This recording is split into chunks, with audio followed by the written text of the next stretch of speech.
Welcome to the WJBM Outdoor Show, brought to you by Midwest Tractor Sales in Jerseyville. We're coming to you from the WJBM studios in Jerseyville, the voice of the Tri-Counties. I'm Aaron Quillen. I operate Monarch Rivers, where the mission is simple: kill big deer. Joining us, we have guide extraordinaire, Mr. Ethan Mullink. How you doing? Great, man. Yeah. It's really good to see you. It's good to see you. It's been a while. Yeah. Wow.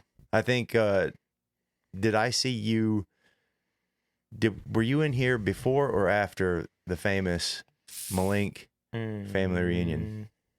I don't know. I really don't know. I don't either. Both are June, aren't they? Yeah. Okay, was, so it's sometime been around June. there. Yeah, all right. Yeah. Yeah.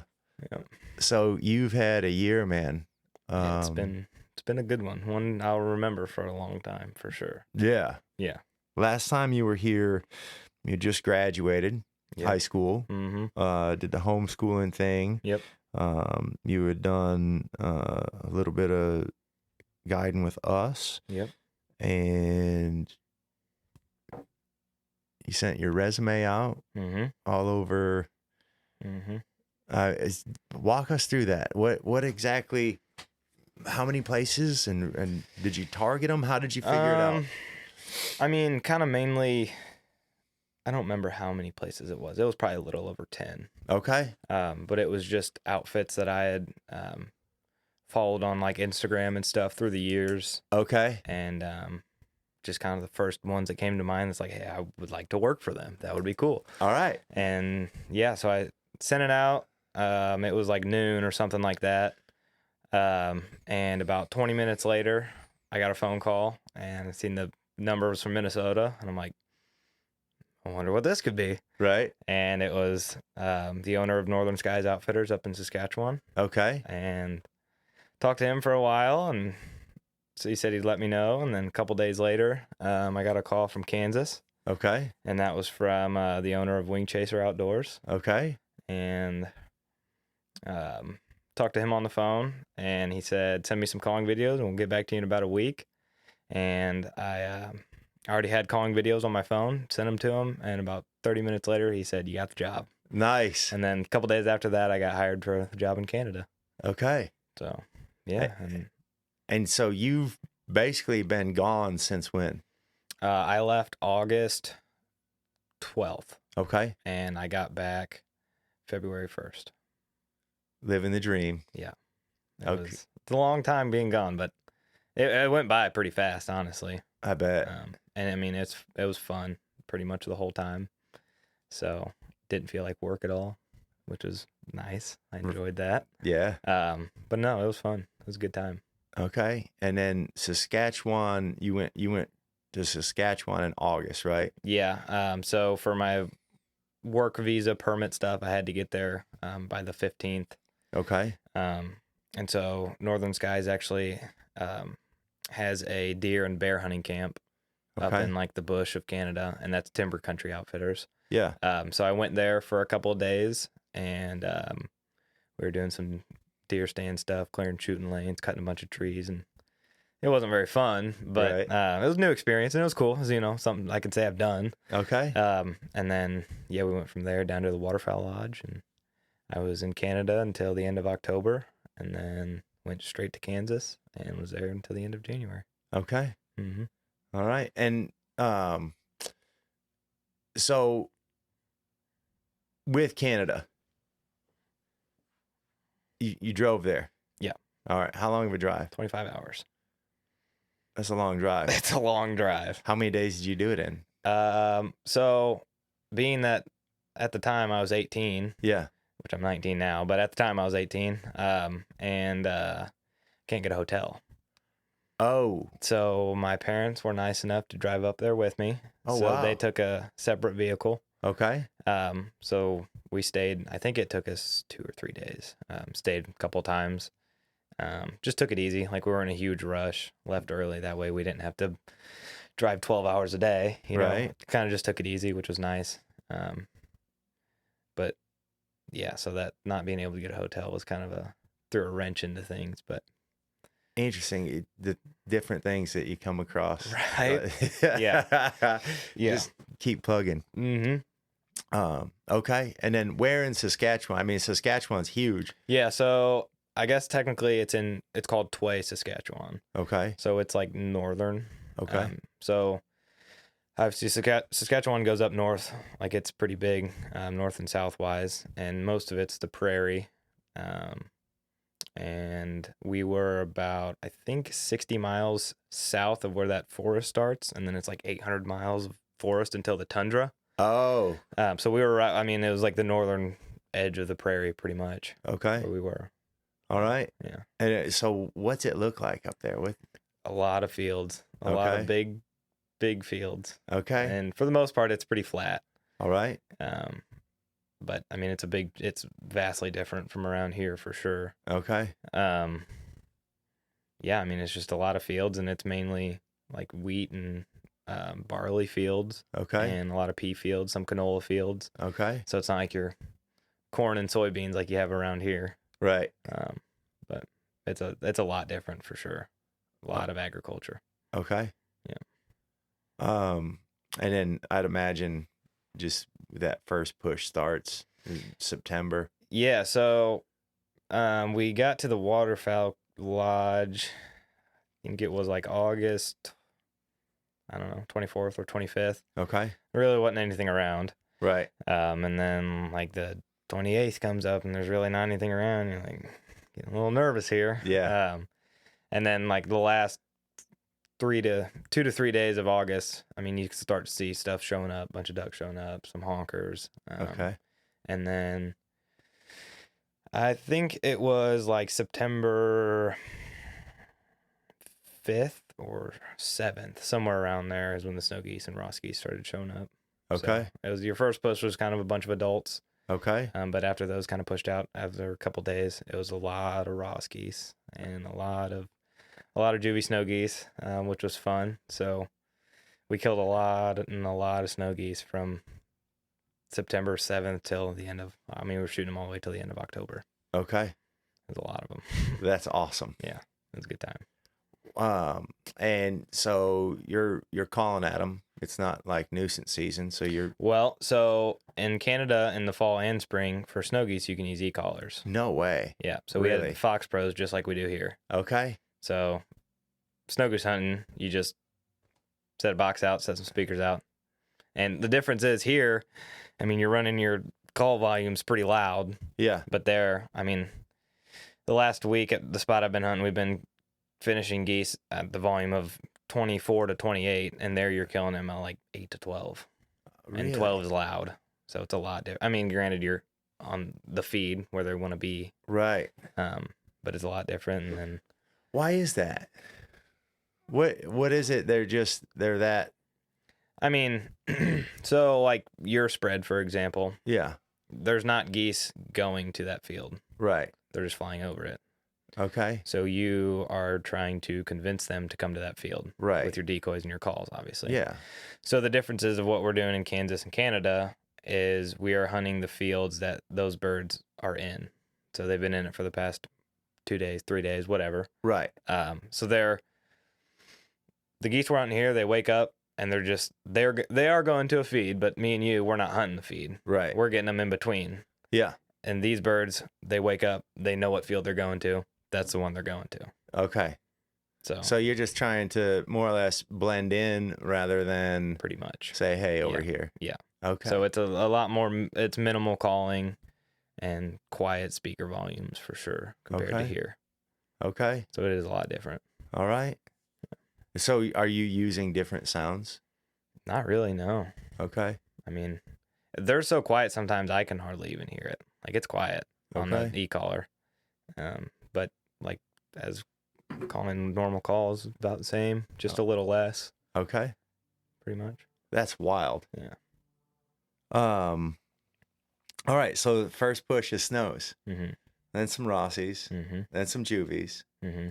And then y'all are shooting honkers up there too. Yeah, we shot a few honkers this year. Okay. Those are my favorite. Yeah. And then that's in the same hunt as with the snows? Yeah. I mean, it depends on the field. Shut the collars off and then you focus on the honkers. Yeah. I mean, if you're hunting It was mainly, for the most part, honkers don't like snow geese. I mean, Right. they're loud and there's so many of them. So, Yeah. a lot of times, not a lot of times, but if it was a mixed feed, it was snow geese and some ducks. Okay. So yeah, you just set up some snow goose decoys out and sprinkle a couple duck decoys, full bodies, and Yeah. a spinner or two, and Okay. yeah, it's pretty simple.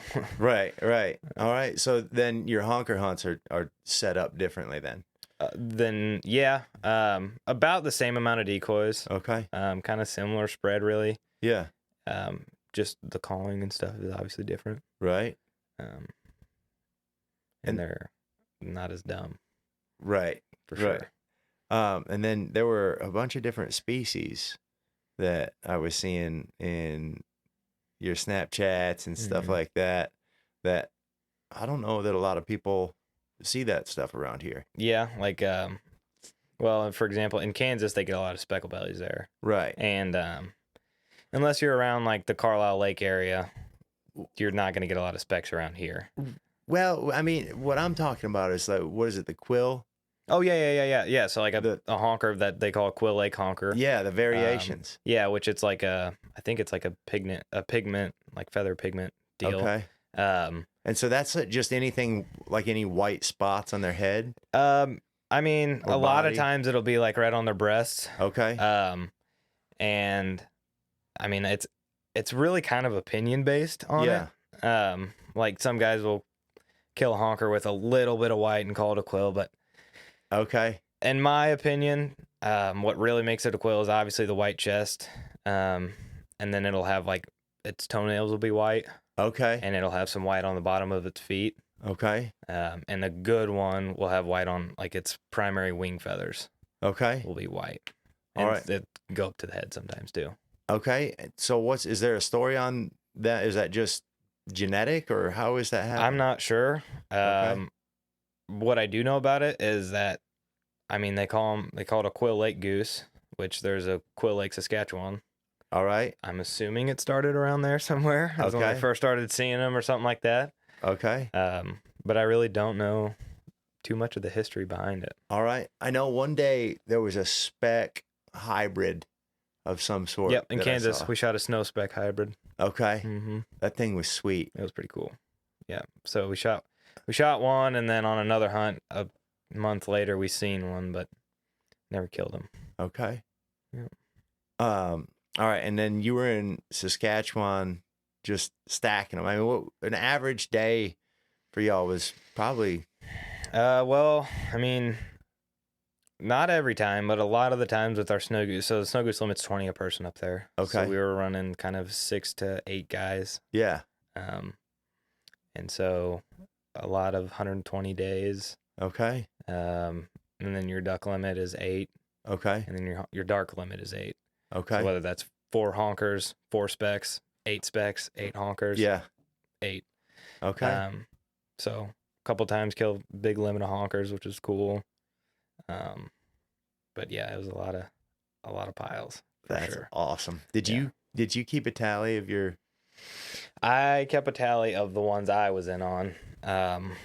I don't know how many total we killed Yeah. over between everyone, Yeah. but I personally got to see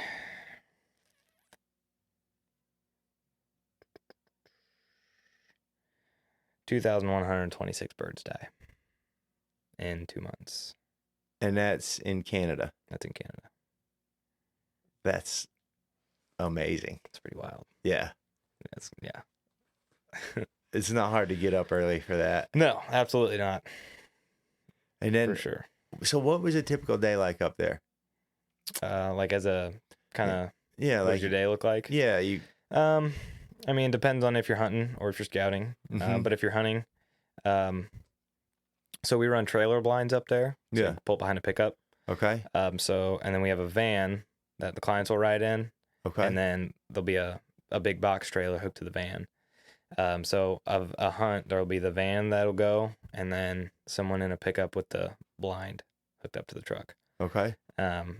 So go get to the field, figure out where you want to go, set up in the field, set the blind, we would cut branches, like tree branches and stuff, and keep them in the blind. And then when you're setting it up, pull them out, put them on the blind, and then obviously set up decoys and whatnot, get clients situated, and then hopefully kill a limit of birds. Yeah. And then go back to the lodge, drop clients off at the lodge, and then all of us guides, would clean all the birds, breast them all out. There were some clients that wanted to take some home, and being that it's across the border, you're supposed to have a wing attached to them, so we'd have to hitch them and keep a wing on them. Mm-hmm. But for the most part, it was just breasting them out. Okay. And get all the birds cleaned, eat some breakfast, hopefully chill out for an hour or two. Yeah. And then either hunt that afternoon, do the same thing, or scout. Okay. All right. And I think let's take a break right now, hear a word from the sponsors, come back and talk a little bit about this Kansas trip following the Canada. All right. Welcome back to the WJBM Outdoor Show, brought to you by Midwest Tractor Sales in Jerseyville. We're coming to you from the WJBM studios in Jerseyville, the voice of the Tri-Counties. I'm Aaron Quillen. I operate Monarch Rivers, where the mission is simple: kill big deer. For those of you just joining, we have our guest, Ethan Mullink, guide extraordinaire. He was just talking about guiding in Canada this past waterfowl season, and we're going to get into trip number 2 down to Kansas. Yeah. And you went straight from Saskatchewan, from northern Saskatchewan to Kansas. Do not pass go. Do not stop by home. I was home for like 12 hours. Oh, okay. Mm-hmm. Well, that was a good 12 hours then. Just a little tease. Right. And then back on the road. Okay. But it was good to be home for a little bit. Yeah, sure. Absolutely. So where were you in Kansas? It's like right in the middle of the state, like central. I mean, it's like 5 minutes from the geographical center of Kansas. Yeah. So like you're right in the middle. Okay. So it's called a little town called Claflin. Okay. And I was there with Wing Chaser Outdoors. All right. Yeah, like as central Kansas as you can be. Awesome. Yeah. Hey, what time of year were you there again? I think I got there like November 3rd. Okay. I think was when I got there. All right. Yeah. And has Kansas always been just great? From what I've heard. Okay. Yeah. I haven't done a lot of research on it much, but just the amount of birds there compared to here is astronomical. Really? Yeah. I mean, it makes you realize how there's not a lot of birds here. Really? Compared to there. Yeah. Okay. Yeah, for sure. And I mean, is that all species? Yeah, definitely. Mm-hmm. In that area, there are less honkers. Okay. But as you get out more like to eastern Kansas and closer to Missouri, that's where your honkers are there. Okay. But yeah, other than that, across the board, for sure, definitely a bigger quantity. Okay. And so are you more chasing in central Kansas? Are you more chasing like your ducks then? Or is it just like, your white geese and your specks too? So early on, in November, it was before a lot of the geese were there. It was ducks. Okay. A lot of cattle pond, farm pond ducks. Nice. Which starting off, being how warm it was rough. Like, okay. I mean, we were all scouting 10 hours a day. Some of us not even seeing a duck. Okay. It was rough. All right. And, but it slowly picked up and, started seeing some teal and killing a couple green-winged teal. And then seeing a couple mallards and pintail and the rest of them. Right. And then I would say later November started getting into some specks, and then a couple lesser started showing up, a couple snows, and just more and more from there. All right. Yeah. Kansas, what did it look like? So like your eastern Kansas is your trees. Yeah. But where I was at, a lot of plains, a lot of huge cow pastures. Okay. Rolling hills. And then it really varied. Like if you went north of our lodge about an hour, it was rolling hills and cow pastures. If you went south about an hour, it was really flat. There were some trees here and there. Okay. If you went east, it was pretty hilly. And then if you went west, it was a lot of flat fields and cow pastures and stuff. So it kind of changed really all around the lodge for the most part Okay. as you went. So when you're out there, it seems like snow geese ended up being a better part of your past year. We had some good snow goose hunts. Okay. Yeah. And so they're on their way down. So that's where you're calling at them. There's no callers. No e-collars. Okay. So either blowing a lesser call at them or trying to make a snow goose sound with a speck call or Okay. blowing a speck call like a specklebelly. Okay. Kind of. Yeah. And it worked. All right. All right. You said, I think from what I saw on your socials was kind of, the spreads weren't astronomically big. So as it got later in the year, spreads started getting smaller. Okay. But with our snow geese, when we started off on them, I mean, we were setting 2,500 socks a morning. Really? Yeah. So we had 3 to 4 guys setting up 2,500 socks every day. Not every day, man. but when you would hunt a snow goose feed. Okay. So that's a lot of decoys. It is a lot of set up decoys. in one morning and take down after you're done hunting. Yeah. For sure. Yeah. So a lot of early mornings with that. But then as it progressed, we ran a couple full body spreads with 600 to 800 full bodies. And then when it got late and it got colder, we were killing them over 200 something avian X honker decoys. Okay. Yeah. And some sleeper shells. Okay. Yeah. So, I mean, it definitely changes as you go, as it gets later and it gets colder, and for sure changes. So I would imagine there were some individuals that kind of took you under their wing a little bit for sure at each place. Mm-hmm. What are some of the things that, stand out as where you kind of learned more about hunting in general, hunting waterfowl in general? Getting your butt kicked. Okay. Yeah. I mean, every once in a while you want to try something new, Mm-hmm. and sometimes it works.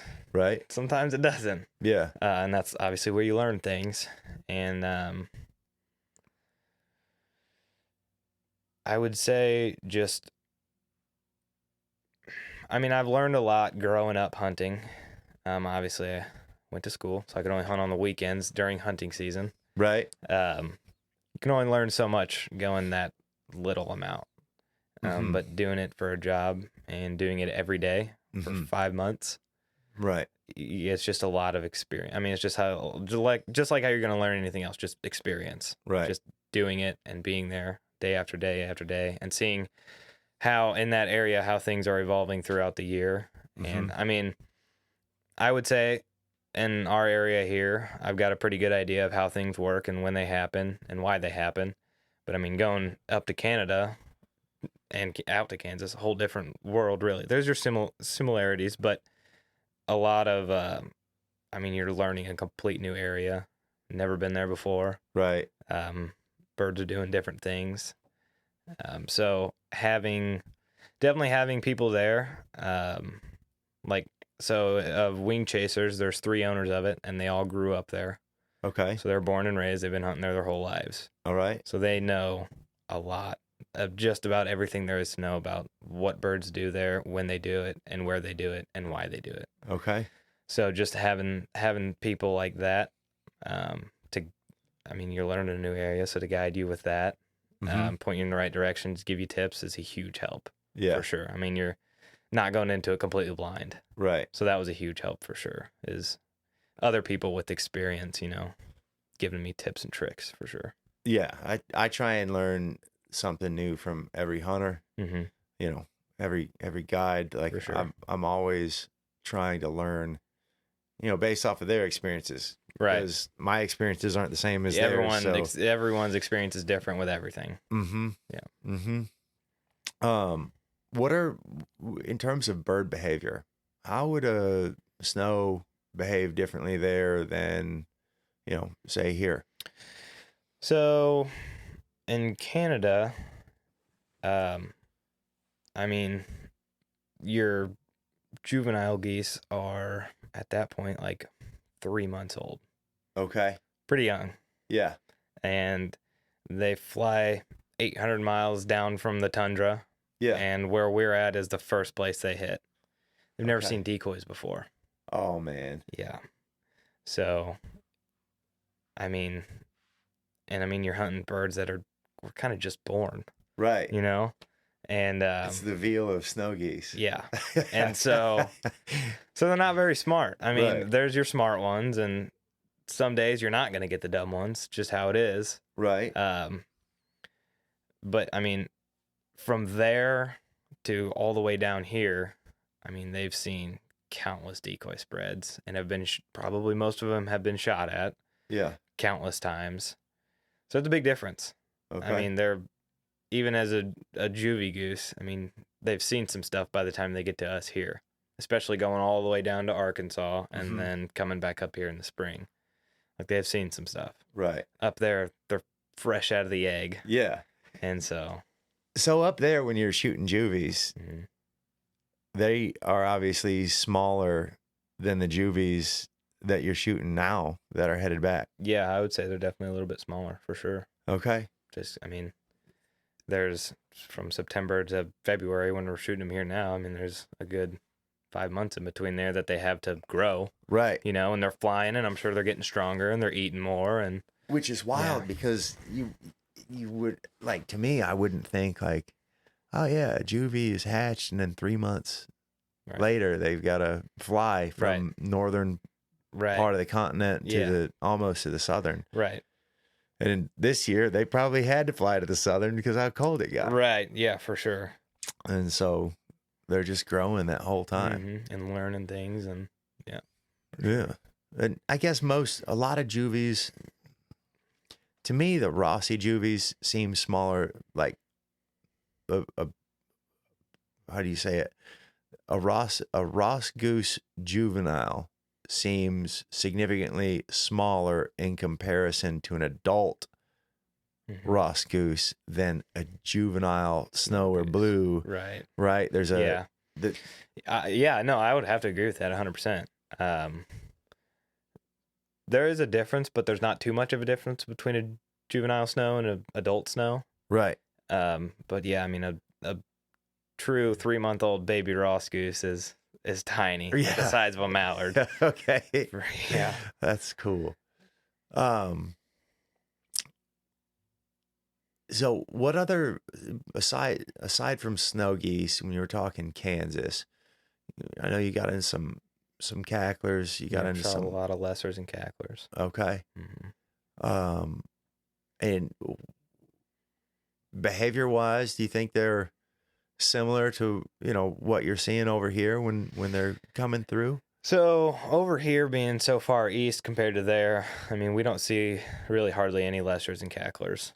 Right. Heck, I've only killed 2 or 3 around here my entire life. Okay. But I mean, if you compare a lesser hunt to a honker hunt, here, you're a lot of the times not going to set more than 120 honker decoys in a field. Okay. Depending on the size of the feed and the situation. Yeah. But if you're hunting an X, you're not going to throw a big spread. Okay. Hunting a lesser feed, I mean, we're throwing 800 full bodies at them, and that's where they want to be. And hunting honkers here, especially if you're on the X, you're not going to call a lot. At least you don't have to most of the time. Right.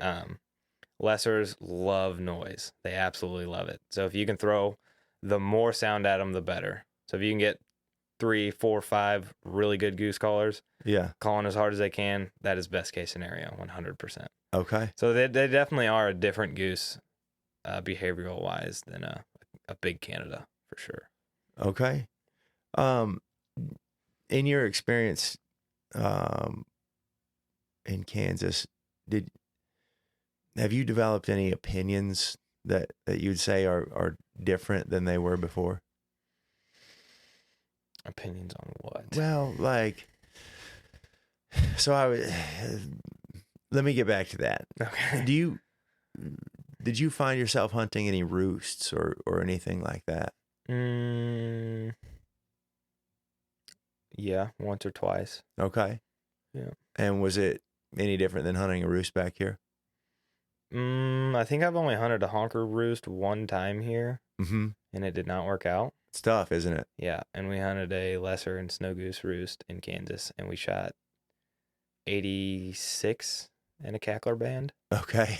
That's awesome. So, yeah. Different result. Yeah, much different. Okay. Because as I was thinking about, asking you that, and then I was like, well, maybe being over there in Kansas, the opinion would be we don't hunt roosts because we want to hunt them in the feed. I would think that would definitely depend on the situation, and every guy's going to be different. Everyone's going to have a different opinion on it. If you have a good group of birds you want to hunt, and they're going to a feed and you can't get permission on it, yeah, then you can either get under them, under their flight line and run traffic, or in some cases you can hunt the roost. Right. And it's not always going to work out, and sometimes it will. And a couple times, I guess we hunted a couple duck roosts, but we did hunt one goose roost, and it worked out for sure. Okay. All right. And then, hunting roosts are different. Did you bust the roost or did you? Oh, yeah. Okay, so you busted the roost. Oh, yeah. And then they came back. They did. Most of them came back. Okay. Did you bust the roost in the dark or the daylight? In the dark that morning. Okay. Probably 2 hours before shooting time. Okay. When we were going in their setup. Okay. Yeah. So I think that's probably more effective than doing it during daylight. Yeah, and some guys, this is also going to depend on the guy and the opinion. Some guys will go in there the night prior and right after dark scare them out, or go in there at midnight and bust them out. Okay. Or you can go in there in the morning. I think I would prefer to do it in the morning. Okay. Most of the time, if you scare a bird, especially off of out there's so many ponds in some places. If you scare them off of a pond in the dark, they're not going to go far. Right. And in this particular case, which I think did help us, that roost was also where they were loafing. So they would go from that roost to the feed, back to that roost in the middle of the day, sit on water, and then go back out to feed, and then go back to the roost. Okay. So, we busted it and set up and whatnot, shooting time came around, there's still birds, flying around, kind of lost, just trying to find their way around. Right. And then it was a little slower, and then as the morning got later and they were coming back to loaf, definitely was when it picked up for sure. Okay. What are some of the other things that, looking back at it, like maybe change the way you look at how, or the way that you hunt, or the strategies that you deploy? I definitely think, which this was something that I kind of tried to make a priority when looking at a field, but just all the variables and how you're going to set up, and really watching how birds go into a field. Okay. Where they come from, where they fly over, where they land first, and where they would feed out to.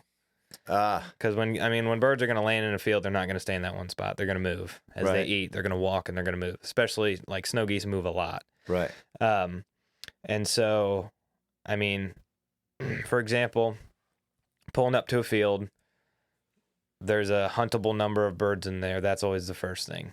Is this enough to confidently hunt, especially with clients? Hunting with your buddies is different, but knowing it's a lot bigger of a deal on how huntable it is with clients for sure. So, is this a huntable number of birds? Yes. Now you got to get permission. Get permission on it. Typically go back to the field, just kind of watch them, see when they leave, kind of as they're in the field, where they're at, where they're kind of going around to and whatnot. Right. And then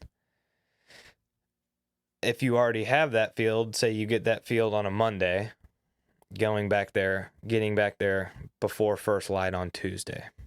That way you know where the birds are coming from, when they're coming, and how they're coming. Right.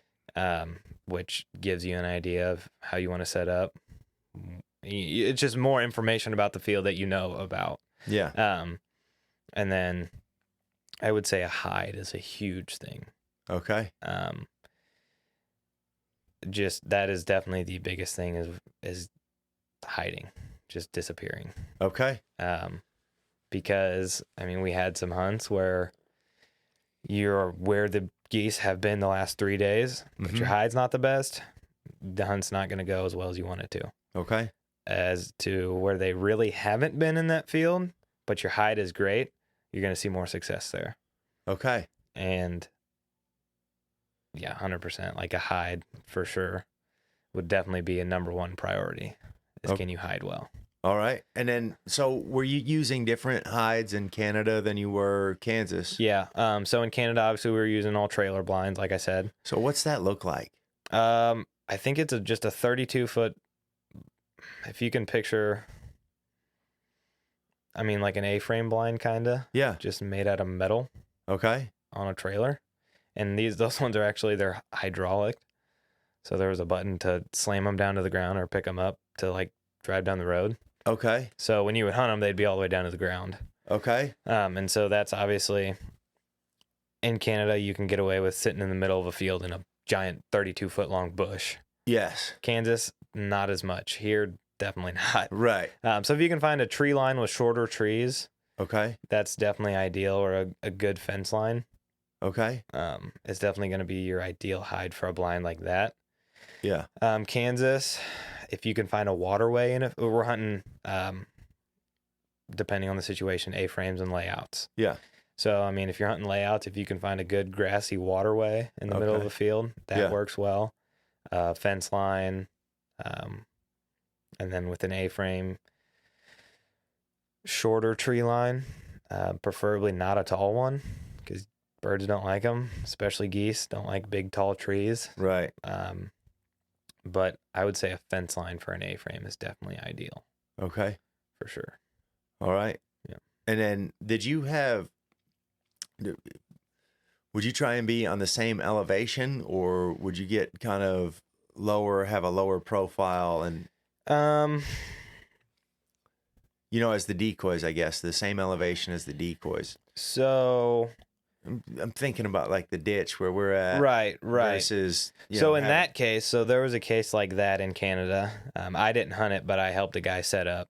So there was a wheat field, and in the corner of it, like the field went like that and then dropped down like that into a little pond. Okay. There's a bunch of willow trees around that pond. Yeah. So he sat up against that pond, and just like your spread, your eye level with your decoys instead of them being down. Okay. So when he had geese landing in his decoys, they were eye level. Yeah. Which was pretty cool. Yeah. But most of the time, definitely try to find a flat spot. Okay. There was one time where I was on a honker hunt in Canada, and the field was a lot of rolling hills and stuff. And like dips and kind of little ditches almost. And set up kind of on a little hill, and it dipped down, and there was another hill over here, and I set my decoys on that hill, hoping to get them into that dip. Yeah. It didn't work. They did not want to be in there. Okay. Which that hunt didn't end up going well because all the geese kind of came at one time. That's what you're talking about, getting your butt kicked. Yeah. So we ended up killing like 8. It was good. We ended up, that was my best honker hunt up there, was 18. Okay. Which for around here, I would have been absolutely pumped about. Yeah. For but sure. Over there, I was a little salty. Okay. But I would say most of the time you want to try to find a flat spot. Okay. For sure, if you can. All right. Yeah. That's sweet, man. Well, let's take another break, hear a word from our sponsors, and we'll be right back. Welcome to the WJBM Outdoor Show, brought to you by Midwest Tractor Sales in Jerseyville.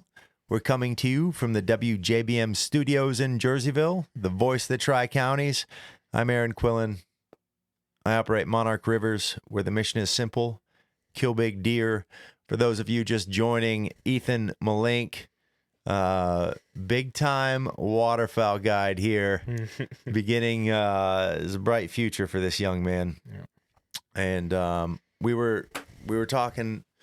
So far, you've told us about Saskatchewan and Canada, different species, some of the things that you've learned. Mm-hmm. Yep. I'd imagine you're bringing some of that. You're home now. Yeah. You're home for how long? Until the April like 23rd, I'm going back up to Canada. Okay. For spring snows up there. Okay. Oh, that'll be a grind. Yeah, that's gonna be fun. It's only like that's a 3-week season. Okay. So it's April 25th through May 17th. Okay. Which for around here shooting snow geese mid-May. Yeah. I'm excited for that. Yeah. That's gonna be pretty cool. Yeah. For sure. So I'm sure you've brought some of these new things that you've learned back here. Yeah. What are some of, where you've been hunting a lot more feeds and in Kansas some of the loafs and what do you bring back here? What different, you don't have to give us all your tools and tricks, but like what are some of the things that you've learned that might be helpful to patience and in the sense of when you're working birds. Yeah. It's easy to get too patient and too greedy. Yeah. And that can kind of screw you sometimes. Okay. Or not being patient enough. Yeah. So this past week we've been getting into the snow geese pretty good. Yeah. And we've had a couple good groups where I've gotten too patient. Okay. And should have shot them that pass. And they did not give me another pass. Yeah. And then there was some groups where, like, for instance, today we had a pretty good group get in. Yeah. Especially for a permanent migrator spread, a pretty good spin. Yeah. And they had one yesterday, a big spin, and went way too early on it. Okay. And it screwed them big time. Okay. So, especially with a bunch of snow geese, and this goes back to like even learning this with watching a snow goose feed. Mm-hmm. I mean, there could be 5,000 snow geese in the air, 30 yards off the ground, and all it takes is 2 or 3 to drop out and land, and they all land. Yeah. So if you can have that patience when you're sitting under them in a pit or a blind, whatever you're in, just letting them do their thing, and all it takes is a couple of them. Once you got a couple of them, then you got all of them. And once you got all of them for a couple passes, there's a very few things you can do to mess it up. Yeah. So, I mean, in that pit, I mean, I'm using a flag and holding a speaker on the geese the whole time. Yeah. And once you got them, just sit back, like get down in the pit, sit down, just wait. You got them. Let them do their thing. Okay. And like we shot them, that big group, on the third pass this morning, and on their second pass, they came right over us, probably about 35, 40. Okay. They're pretty spread out. And I thought about it, I was like, man, we could get them here, but I was like, this is their second pass. They're still looking good. Just let them do their thing. Okay. And they swung around and got with the wind and got way better. Awesome. And we got them on that pass, and we got them. Okay. So I would say patience and just not getting too patient, because that can definitely screw you. Not trying to light every group. Yeah. Reading the birds, reading the day, what's been going on. I mean, are they not getting below 35? Do we need to take them at 40? We got to do that. That's just how some days are. Right. But I mean, just being patient and just kind of sitting back and just letting the birds do their thing is for sure huge thing I've learned. Okay. Well, after, I mean, more than 2,000 birds in Canada, and then, I mean, did you keep a tally in Kansas? I didn't. You didn't? I wish I did, but I didn't. So, I mean, let's just be after thousands of birds this year. Yeah. Reps.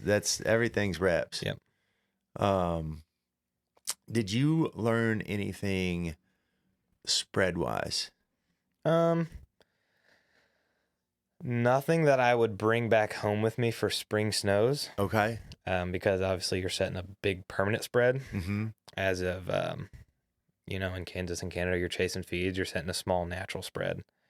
No. If I were to come back home, if I were to not guide next season and come back home and hunt around here in the fall and chase feeds around here, I would 100% apply what I've learned there here. Okay. So in that sense, yeah. I mean, there would definitely be things I would change from what I've done in the past. Okay. Um, Like what? Natural. Just trying to make your spread look natural. And that varies the time of year and what you're hunting and whatnot. But it's hard to explain. But if I set decoys and I'd stand back and look at all the decoys I just set, Yeah. and I mean, try to envision that being a feed of geese. Yeah. Well, geese aren't going to sit in a U. How often do you actually see them in a U? Right. Like, just set, not necessarily a blob, but just set a blob. Right. Right. You know, family groups, stuff like that. Yeah. Just trying to keep it natural, I think, is for sure one thing that I would use 100%. Okay. And then you achieve that by more or less spacing and. Yeah. Spacing the overall shape of your decoys. Yeah, I would say kind of spacing in the shape of it, the overall shape of what you do. You know, a lot of guys are like, gotta run a J or gotta run the Nike swoosh. Like, you can, but loosen it up a little bit. Like, don't give it a super defined shape. Hard edge. Yeah. I mean, like I said, how many times you see geese sit in a U? I've never seen it personally. So just space them out, you know, breaking up, taking the human tendencies out of it. Yeah. You know, a lot of guys tend to, when you're setting decoys, you walk in a line, you set a decoy, you walk in a line, you set a decoy. Mm-hmm. You don't want to lie. I mean, yeah, geese will sit, you know, they'll sit a million different ways. Right. But breaking up the human tendencies. And when I set a decoy spread, I don't want to stand back and be like, a person just set that. You know, I mean, like, just kind of trying, it's a little bit of your imagination almost. Like, well, yeah, that looks realistic. Yeah, I like that. Or, I mean, in some cases, a perfect shape like that, yeah, it'll work. Mm-hmm. But breaking them up, spacing, making it more natural. When I'm doing socks, I'll try to do like, all right, 3-step sock, 2-step sock, 4-step sock, and just that. I'm very like. It's hard sometimes. Yeah. Like, I'll be setting anything and be like, kind of look back where I've gone. I'm like, that's a straight line. Mm-hmm. Go back and fix it a little bit. Right. Yeah, it's a hard habit to break for sure. Yeah. And that's produced good results for you, huh? Yeah, 100%. Okay. Yeah. Man, what's the future look like now that you've done this? We'll just call it the circuit for a year. Right. What's the future look like now? Do it all again. Okay. You go year by year. Yeah. Go back up to Canada. Okay. Obviously this spring. And then go back up in the fall. Okay. Do it all over again. All right. So, yeah, I'm excited for it. That's awesome, man. And then hopefully continue to do it for a while, because as of right now, it's definitely what I want to do. I love it. That's amazing. Yeah. It's awesome to see you chasing that. Yeah. Well, I enjoyed the heck out of hunting with you last year. You've got a very keen eye for detail, and then you're able to articulate that really well. Mm-hmm. And I thought that I thought that you really had, for such a young man, Mm-hmm. you had a great vision as to, all right, this is exactly what they're doing. Mm-hmm. And this is exactly how I'm, doing this to combat that. Right. There's not a lot of people that are able to articulate that process all the way through. Yeah. So I'm sure it's going to be a many, many more years of success for you. Hopefully. And I appreciate it. You stopping by and telling us all about it. 100%. Yeah. I'm looking forward to the next one. Yeah, me too. Yeah, man. Well, thank you.